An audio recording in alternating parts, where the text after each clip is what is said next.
ఆంధ్ర తెలంగాణలో తక్కువ ఫీజులతో high quality results ఇస్తున్న ఏకైక సంస్థ తిరుమల్ ఐఏఎస్ ఇన్స్టిట్యూట్. మహాభూకంపం మయన్మార్ను అతలాకుతలం చేసింది. భారీ భవనాలు కుప్పకూలిపోయాయి.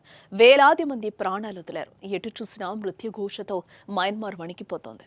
మృత్యువు బంధువుల ఆర్తనాదాలు ఓవైపు, సర్వం కోల్పోయి రోడ్డున పడ్డ బతుకులు మరోవైపు, శిథిలాల కింద చిక్కుకుని చనిపోయిన వారి ఆత్మఘోష ఇంకోవైపు, కంపు కొడుతున్న శవాల దిబ్బల దుర్గంధం ఒక్కటా రెండా?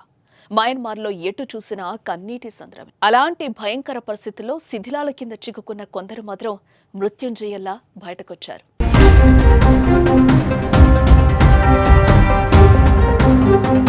మయన్మార్లో సంభవించిన భూకంపం కారణంగా వేలాది మంది ప్రాణాలు కోల్పోయారు.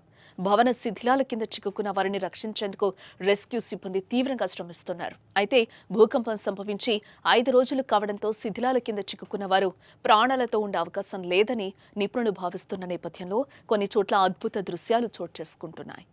5 రోజుల తర్వాత కూడా శిథిలాల కింద ప్రాణాలతో ఉన్న ఒక యువకుడిని రెస్క్యూ సిబ్బంది అతి కష్టం మీద బయటకు తీశారు.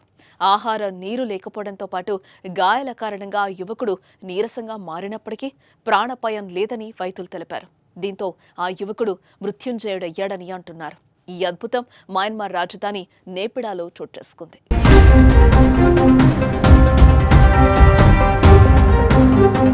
మరోచోట ఓ వృద్ధ మహిళ తన 2 మనవరాళ్లతో శిథిలాల కింద చిక్కుకుంది. తమను రక్షించాలంటూ కేకులు వేసినా వారి మాటలు ఎవరికీ వినిపించకపోవడంతో వారు చిక్కుకున్న శిథిలాలపై ఓ కత్తి సాయంతో కొట్టసాగారు. అలా వారిని గుర్తించిన రెస్క్యూ టీం శిథిలాలను తొలగించి వారిని కాపాడారు.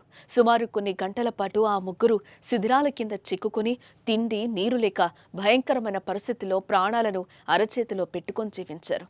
చివరికి రెస్క్యూ టీం కాపాడటంతో ఊపిరి పీల్చుకున్నారు. అయితే అలాంటి క్లిష్ట పరిస్థితుల్లో నుంచి మృత్యుంజయులు బయటపడడంతో వారి కుటుంబ సభ్యులు హర్షం వ్యక్తం చేస్తున్నారు.